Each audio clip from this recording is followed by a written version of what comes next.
बिस्मिल्लाहिर्रहमानिर्रहीम। आजकल कुर्बानी के अय्याम करीब हैं।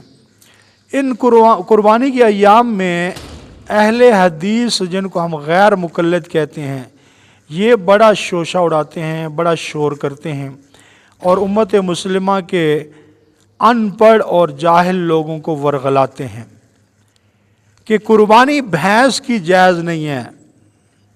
वजह पूछी क्यों?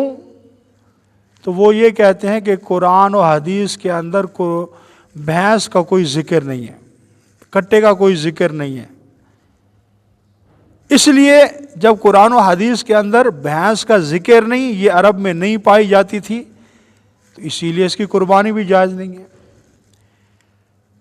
तो ये कितना बड़ी बेवकूफ़ी है।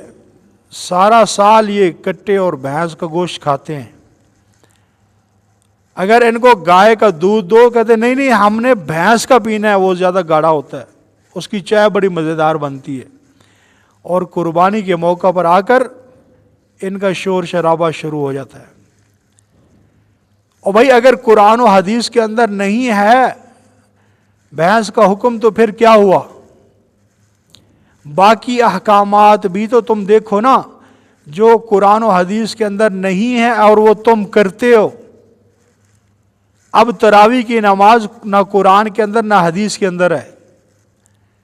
हुजूर अलैहिस्सलाम ने कोई मुस्तकिल तौर पर जमात के साथ पूरा रमज़ान कुरान की तिलावत तरावी के अंदर नहीं की, तरावी नहीं पढ़ी मुस्तकिल तौर पर।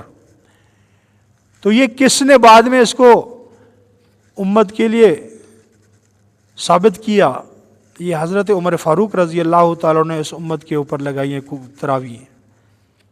अब सारी उम्मत का इजमा है, वो 20 तरावी पढ़ती है और बाजमात होती है। चलो अगर गैर मुक़ल्लिद 20 नहीं पढ़ता, 8 तो पढ़ता ही है और पूरा रमज़ान पढ़ता है, कुरान पाक की तिलावत पूरी करता है। तो ये पूरा रमज़ान तरावी पढ़ना, ये कहाँ कुरान के अंदर या हदीस के अंदर लिखा हुआ है? बताओ। या फिर तरावी भी छोड़ दो, इसका जिक्र कुरान शरीफ के अंदर हदीस के अंदर मौजूद नहीं है इस तरतीब से जिस तरह तुम पढ़ रहे हो। इसी तरह और भी कई ऐसे मसाइल हैं कि जो कुरान और हदीस के अंदर मौजूद नहीं है, लेकिन उम्मत का इजमा है, उम्मत कर रही है।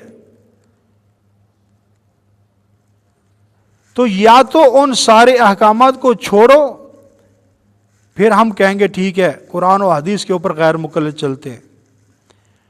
अगर नहीं तो फिर जिस तरह तुम तरावी पढ़ रहे हो तो भैंस को भी ज़िबा करो कुर्बानी के ऊपर। क्योंकि फ़िक़्ह के अंदर इसका एक मुस्तकिल उन्वान मुरतब किया गया है ज़कात के बाब के अंदर कि गाय और भैंस अगर ये दोनों मिलकर 40 हो जाएं, 30 हो जाएं, इनका निसाब 30 का है, अगर ये गाय और भैंस दोनों मिलकर 30 हो जाए तो उस बंदे के ऊपर जानवरों की ज़कात फ़र्ज हो जाती है। गाय और भैंस दोनों मिलकर 30 होते हैं। अल-बक़रु वल जामूसु सवाउन। तो ये फ़िक़्ह का एक उसूल है, कानून है। फ़िक़्ह ने जो कुरान और हदीस की रोशनी में इनको तदवीन किया गया फ़िक़्ह को, ये उसूल है कि अगर गाय और भैंस दोनों मिलकर 30 हो जाएं तो उस बंदे के ऊपर ज़कात वाजिब हो जाती है। गाय को भैंस के अंदर कन्वर्ट किया गया, भैंस को गाय के अंदर कन्वर्ट किया गया। तो इसी तरह गाय अगर कुर्बानी के ऊपर लग सकती है तो भैंस क्यों नहीं लग सकती?